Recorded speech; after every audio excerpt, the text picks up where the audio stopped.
स्वागत है आपका फिर से एक static GK rapid revision session में। आज हम लोग स्टैटिक जीके का लेक्चर नंबर 2 को करने वाले हैं। टोटल स्टैटिक जीके में 46 लेक्चर हुआ है, उसमें से आज हम लोग स्टैटिक जीके का पार्ट 2 को रिवाइज करने वाले हैं, जो कि होने वाला है शास्त्रीय नृत्य एवं भाषाएं का पार्ट 2। ठीक है, शास्त्रीय नृत्य एवं भाषाएं का पार्ट 2 होने वाला है, जो कि 17 जनवरी 2025 को सर क्लास लिए थे, उसका ये पीडीएफ है। तो आइए पीडीएफ को ओपन करते हैं और फटाफट रिवीजन करना स्टार्ट करते हैं। तो सबसे पहले तो गणेश भगवान को प्रणाम करते हैं और रिवीजन करना स्टार्ट करते हैं। ठीक है, तो देखिए सबसे पहले बात करते हैं शास्त्रीय भाषा एवं शास्त्रीय नृत्य का। बात करें तो आज हम लोग पढ़ने वाले हैं शास्त्रीय भाषा एवं शास्त्रीय नृत्य, क्लासिकल लैंग्वेज एवं क्लासिकल डांस का। तो आइए सबसे पहले बात देखते हैं कि शास्त्रीय भाषा होता क्या है। तो उससे पहले आपको समझना होगा कि भाषा क्या होता है। तो भाषा क्या होता है कि भावनाओं विचारों को अभिव्यक्त करने के लिए हम लोग भाषा का इस्तेमाल करते हैं।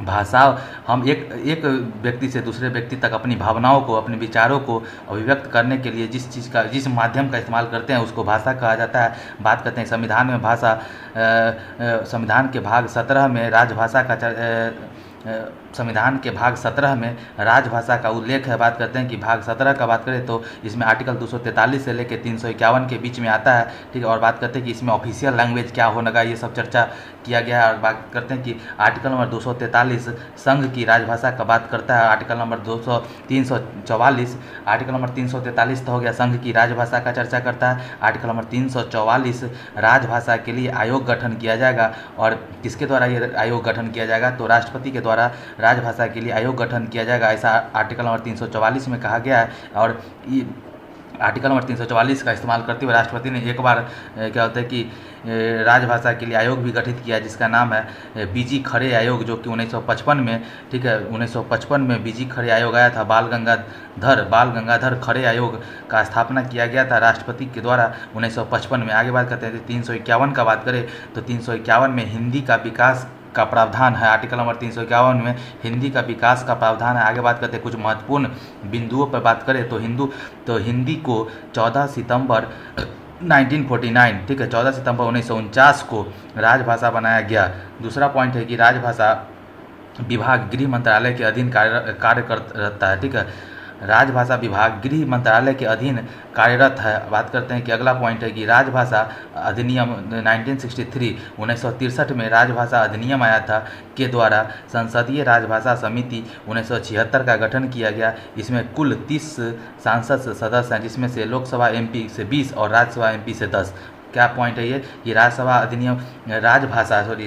अधिनियम 1963 में आया था। इसके द्वारा क्या हुआ कि संसदीय राजभाषा समिति 1976 का गठन किया गया, जिसमें कुल 30 सदस्य सांसद होंगे। ठीक है, जिसमें से 20 लोकसभा से और 10 राज्यसभा से सांसद होंगे। बात करते हैं कि वर्तमान में संसदीय राजभाषा समिति के अध्यक्ष कौन है, तो अमित शाह जी हैं। बात करते हैं कि वर्तमान में संसदीय राजभाषा समिति के अध्यक्ष कौन है, तो अमित शाह जी हैं। आगे बात करते हैं कि शेड्यूल नंबर 8 का बात करें, अनुसूची 8 का बात करें तो इसमें भाषा का जिक्र है। ठीक है, आगे बात करते हैं कि मूल संविधान माने ओरिजिनल संविधान में 26 जनवरी 1950 तक क्या होता है, शेड्यूल 8 में 14 भाषाएं थी। ठीक है, लेकिन वर्तमान में 22 भाषाएं क्या होता है शेड्यूल 8 में है।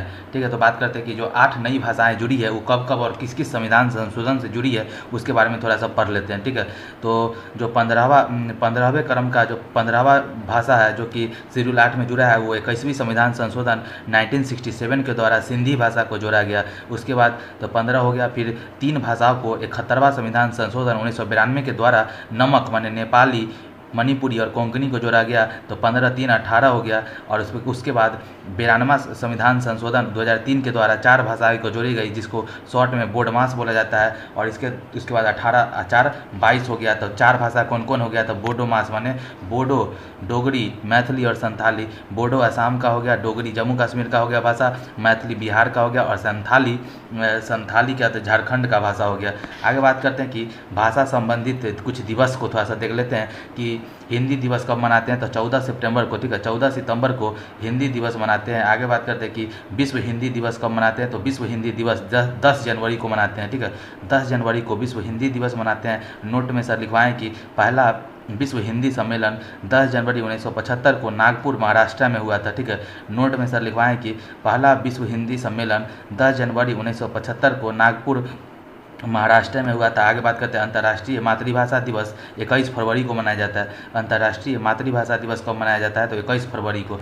आगे बात करें तो अंतर्राष्ट्रीय सांकेतिक भाषा दिवस 23 सितंबर को मनाया गया था। ठीक है, अंतर्राष्ट्रीय सांकेतिक भाषा दिवस 23 सितंबर को मनाया जाता है। बात करते हैं कि शास्त्रीय भाषा का बात करें तो 5 फरवरी, ठीक है, 5 फरवरी 2014 को क्या हुआ था कि 5 फरवरी 2014 को संस्कृति मंत्रालय द्वारा कुछ आधार के हिसाब से कुछ भाषाओं को शास्त्रीय भाषा का दर्जा दिया गया। उसका कुछ आधार क्या था कि भाषा का मूल्यवान विरासत होना चाहिए, वैल्यूएबल एसेट्स होना चाहिए पुराना।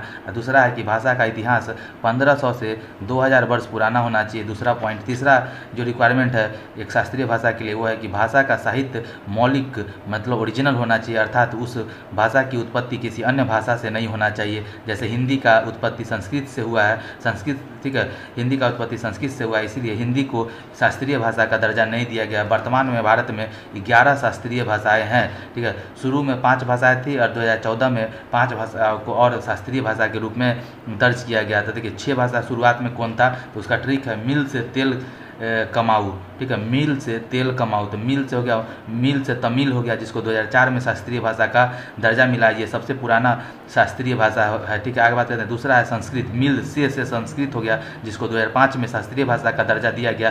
ठीक है, उसका तेल से तेलुगु हो गया जिसको 2008 में क्या होता है शास्त्रीय भाषा का दर्जा दिया गया। उसके बाद क से कन्नड़ हो गया, कन्नड़, ठीक है, जिसको 2008 में शास्त्रीय भाषा का दर्जा दिया गया। उसके बाद माँ से क्या बोलते हैं कि मलयालम हो गया जिसको केरल का भाषा जो उसको 2013 में शास्त्रीय भाषा का दर्जा मिला। आगे बात करते हैं कि उड़िया, ऊ से क्या होगा क मा ऊ से हो गया उड़िया जिसको 2014 में शास्त्रीय भाषा का दर्जा मिला।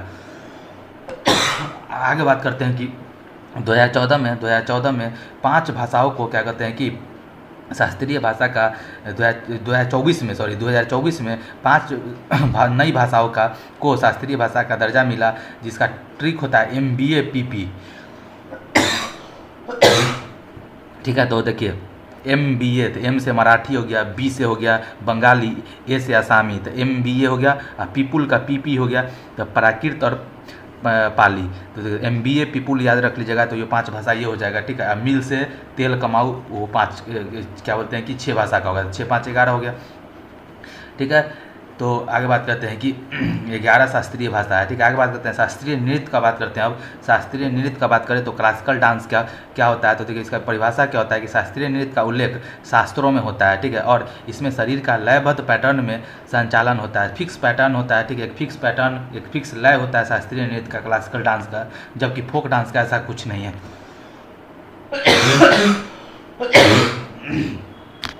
आगे बात करते हैं तो शास्त्रीय नृत्य का कुछ सोर्स का बात करें तो 1 नंबर पे आता है नाट्य शास्त्र।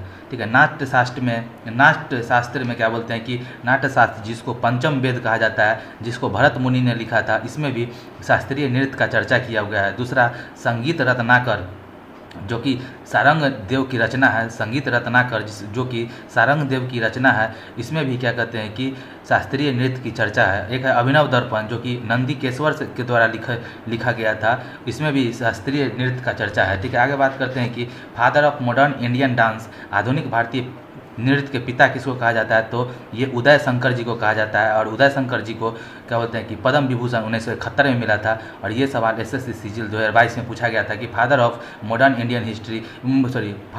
इंडियन डांस, आधुनिक भारतीय नृत्य के जनक किसको कहा जाता है, तो उदय शंकर जी को कहा जाता है, जिनको पद्म विभूषण 1971 में मिला था। आगे बात करते हैं कि संगीत नाटक अकादमी के अनुसार भारत में वर्तमान में 8 शास्त्रीय नृत्य है। देखिए संगीत नाटक अकादमी के अनुसार भारत में कुल कितने वर्तमान में 8 शास्त्रीय नृत्य है। ठीक है, पहला हो गया भरतनाट्यम जो कि तमिलनाडु का है शास्त्रीय नृत्य है, जो कि सबसे पुराना शास्त्रीय नृत्य है। दूसरा मोहिनीअट्टम और तीसरा हो गया मोहिनीअट्टम और कथकली।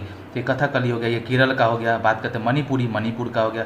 5वां हो गया कुचिपुड़ी जो कि आंध्र प्रदेश का है। 6ठा ओडिसी हो गया जो कि उड़ीसा का है। एक लास्ट कथक हो गया जो उत्तर भारत का है। ठीक है, तो बात करते हैं कि 8वां एक हो गया क्षत्रिय जो कि असम का हो गया। नवीनतम शास्त्रीय नृत्य कौन है, तो नवीनतम शास्त्रीय नृत्य 2000 ईस्वी में क्षत्रिय भाषा को मिला है। आगे बात करते हैं कि संगीत नाटक अकादमी जब यहाँ नाम आया है तो इसके बारे में थोड़ा पढ़ लेते हैं कि संगीत नाटक अकादमी का स्थापना 1953 में हुआ था। कब हुआ था? 1953 में हुआ था और इसका हेड क्वार्टर नई दिल्ली में। कहाँ है? तो नई दिल्ली में। आगे बात करते हैं तो ठीक है, आगे बात करें तो संस्कृति मंत्रालय ने छऊ नृत्य को भारत का 9वां शास्त्रीय नृत्य का दर्जा प्रदान किया है। ठीक है, संस्कृति मंत्रालय ने छऊ नृत्य को भी भारत का 9वां शास्त्रीय नृत्य का दर्जा प्रदान किया था। छऊ नृत्य के बारे में बात कर लेते हैं थोड़ा सा। ठीक है, छऊ नृत्य का संस्कृति मंत्रालय ने छऊ नृत्य, तो ठीक है, बर्फी मूवी था ना, उसमें छऊ नृत्य हुआ था। आगे बात करते हैं कि छऊ नृत्य 3 प्रकार का होता है और 3 स्टेट में होता है। एक तो उड़ीसा में होता है, एक पश्चिम बंगाल में, एक झारखंड में। जो उड़ीसा में जो शैली होता है उसको बोला जाता है मयूरभंज शैली। उड़ीसा के शैली को मयूरभंज शैली कहा जाता है। पश्चिम बंगाल के शैली को पुरुलिया शैली कहा जाता है और झारखंड के शैली को सरायकेला शैली कहा जाता है। बात करते हैं कि छऊ नृत्य को छऊ नाच या मुखौटा नृत्य भी कहते हैं। ठीक है, छऊ नृत्य को